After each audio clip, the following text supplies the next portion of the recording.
माणसं मरतायत, शेतकरी आत्महत्या करतायत आणि यांचे महोत्सवच थांबत नाहीत. हा मुद्दा प्रत्येक भाषणात आधी मांडला आणि आताही मांडणार की महाराष्ट्राच्या राजकारणाचं उत्तर प्रदेशीकरण करण्याचा प्रयत्न चालू आहे. गेले काही दिवस भारतीय जनता पक्षाचे नेते उत्तरेतल्या बाबाबुवांना बोलवत आहेत. त्यांना आपण नको आहे, आपली वारकरी संप्रदायाची परंपरा नको आहे, कारण त्यांना ज्ञानेश्वर महाराज ते तुकाराम महाराज त्यांना परवडतच नाहीत. त्यांना हे आपले इथे किती कीर्तनकार आहेत महाराष्ट्रात, वारकरी संप्रदायातले उत्तमोत्तम हजारो कीर्तनकार आहेत, पण त्यांना न बोलवता उत्तर प्रदेशचे महाराज बाबाबुवा बोलवत आहेत. त्याचं कारण राजकारणाचं उत्तर प्रदेशीकरण करायचं.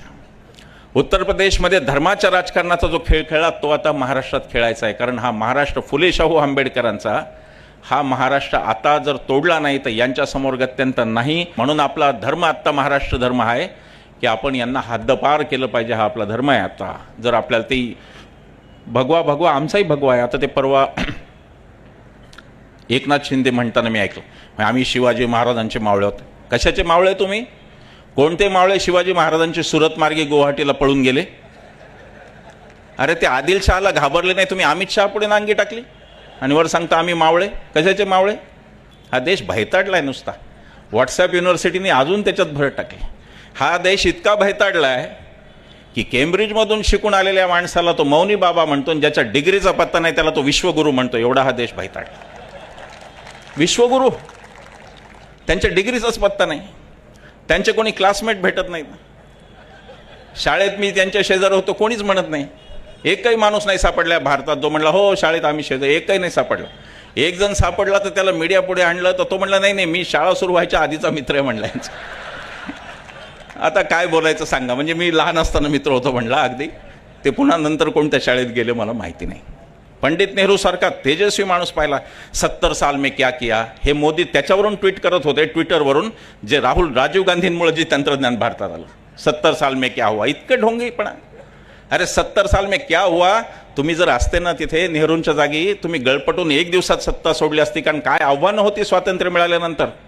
संसद तिची रचनेचं आव्हान होतं, राज्यघटना तयार होत होती अजून ती तयार नव्हती त्याचं आव्हान होतं, सरकार आणि न्यायालयाच्या रचनेचं आव्हान होतं.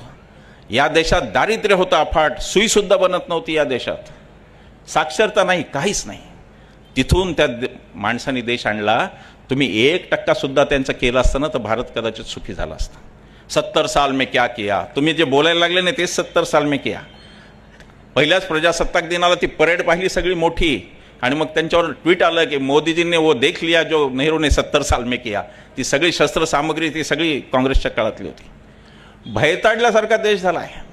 कोण कोणाला काय नादी लागेल, कोण कोणाला विश्वगुरू म्हणेल, कोण कोणाला काय पदवी देईल काही सांगता नाहीत. नेहमी प्रश्न असतो यांचा, गांधींचंच नाव सगळीकडे का, नेहरूंचंच नाव सगळीकडे काय. मग काय गोळवलकर आणि हेडगेवारांचं देतील का?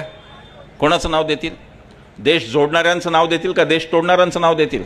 आणि ती जी नावं दिली ती लोकांनी दिली आहे. ते गांधींनी नाही स्वतः नाव दिलं, नेहरूंनी नाही स्वतः नाव दिलं. ते तुमच्यासारखे नव्हते. सरदार पटेलांच्या स्टेडियमचं नाव बदलून स्वतःचंच नाव दिलं मोदी स्टेडियम म्हणे. तुमच्यासारखे ते नव्हते. त्यांची नावं लोकांनी दिली. तुम्हाला खात्री होती की आपल्यानंतर लोक नाव देणार नाहीत, नाव ठेवतील, म्हणून तुम्ही तुमचं स्टेडियमचं नाव देऊन टाकलं त्याला. याच्या मागचं अर्थकारण नीट समजून घ्या, ते फार महत्त्वाचं आहे. तुमचा माझा देश कुठे चाललाय ते समजून घ्या. 50 लाख कोटींचं कर्ज होतं मनमोहन सिंगांनी सोडलं तेव्हा, आज 210 लाख कोटींचं कर्ज आपल्यावर आहे. इथे बसलेल्या प्रत्येकाच्या डोक्यावरचं कर्ज 4 पट वाढलेलं आहे. या सभेत आत्ता जी माणसं इथे बसलेली आहेत त्यांच्या प्रत्येकाच्या डोक्यावर मोदींनी 1,60,000चं कर्ज करून ठेवलं आहे. कशासाठी हे कर्ज होत आहे? एवढा GST वसूल होतो, एवढा टॅक्स वसूल होतो, इन्कम टॅक्स वसूल होतो, पुन्हा नेहरूंच्या कंपन्या पण विकणं चालू आहे, तरीही कशासाठी पैसा कमी पडतो? हे अर्थकारण खूप गंभीर वळणावर आहे भारताचं, हे लक्षात घ्या. अनेक भ्रष्टाचारावर बोलत होते. ना खाऊंगा, त्याच्या पुढची घोषणा होती ना खाऊंगा ना खाने दूंगा, खाने वाले हर एक को भाजपा में लाऊंगा, अशी घोषणा होती. प्रताप सरनाईक असोत, नारायण राणे असोत, हसन मुश्रीफ असोत, छगन भुजबळ असोत, कोणी असोत, ह्या सगळ्यांनी जेव्हा भारतीय जनता पक्ष किंवा त्यांच्या मित्रपक्षात गेले तेव्हा यांच्या चौकशा बंद झाल्या. 21 जणांची यादी आहे. ईडी आपला पैसा घेते, तुमच्या माझ्या करातून चालते, यांचे पगार आपण करतो पण हे चाकरी मात्र मोदी शहांची करतात हा खरा प्रश्न आहे. आपल्या यंत्रणा कशा उद्ध्वस्त झाल्या त्याचा हा पुरावा आहे. सगळ्या यंत्रणा गुलाम झाल्यात, ईडी असो की काही असो. सर्वोच्च न्यायालयावर दबाव टाकला जातो, न्यायाधीशांच्या फॅमिलीचं रेकॉर्ड ठेवलं जातं आणि त्यांना ब्लॅकमेल केलं जातं, इथपर्यंत परिस्थिती आहे. आणि म्हणून ही हुकुमशाही जर घालवली नाही तर पुढच्या पिढ्या आपल्या बर्बाद झाल्यात जमायत लक्षात घ्या. पुढच्या पिढ्यांना कोणतंही भवितव्य आपण देऊ शकत नाही, कारण इथं कायद्याचं आणि लोकशाहीचं राज्यच राहिलं नाही, संविधानाचं राज्यच राहिलं नाही. इथे एक अराजक सदृश्य हुकुमशाही आली. आता जाहिराती सुरू झाल्यात, मोदी की गॅरंटी वगैरे. जो 7 फेऱ्यांची गॅरंटी निभावू शकला नाही, ज्याला आणलं त्या गुरुची काही गॅरंटी निभावू शकला नाही, तो माणूस देशाला गॅरंटी देतो. आता मोदी की गॅरंटी कशाची गॅरंटी आहे? बेरोजगारीची गॅरंटी आहे मोदीची गॅरंटी. म्हणजे मोदीची गॅरंटी म्हणजे मणिपूरची गॅरंटी आहे, जिथे आमच्या आया बहिणींचं सुरक्षा हा कळीचा मुद्दा झालेला आहे. परराष्ट्र धोरणात वाटोळं झालेलं आहे. फक्त मिठ्या मारतात आलेल्यांना. त्यांची डिप्लोमसी तेवढीच, दिसला माणूस की मारली मिठी.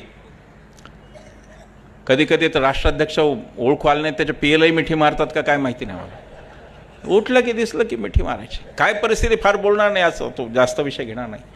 आपण शाळेत निबंध लिहायचो, सूर्य उगवला नाही तर वगैरे, नाही का, निबंध असायचे. तसं यांचा एक निबंध असतो, सरदार पटेल पंतप्रधान झाले असते तर. अरे तसं झालं असतं तर तुमच्यावर पहिली बंदी त्यांनीच आणली, त्यांनी ती कधी उठवली नसती. RSSवरची बंदी तिथं नेहरूंनी उठवायला लावली. नेहरूंच्या आयुष्यातली ही चूक होती, एकच चूक नेहरूंनी केली, ती पण ही होती की राष्ट्रीय स्वयंसेवक संघावर पटेलांनी बंदी घातली होती, ती नेहरूंनी उठवली हे सांगून की हा देश स्वतंत्र आहे, मला बंदीचं मान्य नाही. काय माणसं होती. परवा आमच्या हल्ल्यानंतर देवेंद्र फडणवीस म्हणाले, गृहमंत्री कायद्याचे तज्ज्ञच स्वतः, ते काय म्हणाले माहिती आहे? ते म्हणाले हल्ला झाला हे वाईटच झालं, पण उच्चपदस्थांबद्दल बोलताना आदराने बोलायला पाहिजे. म्हणजे फडणवीस याचा गर्भित अर्थ असा आहे का की मोदी शहांच्या विरुद्ध बोलाल तर आमचे कार्यकर्ते रस्त्यावर तुमचा खून करतील, असं तर तुम्हाला म्हणायचं नाही ना यातून. कारण जे उच्चपदस्थ आहेत ते आमचे पगारी आहेत. उच्चपदस्थ हे लोकसेवक आहेत, ते लोकमालक नाहीत.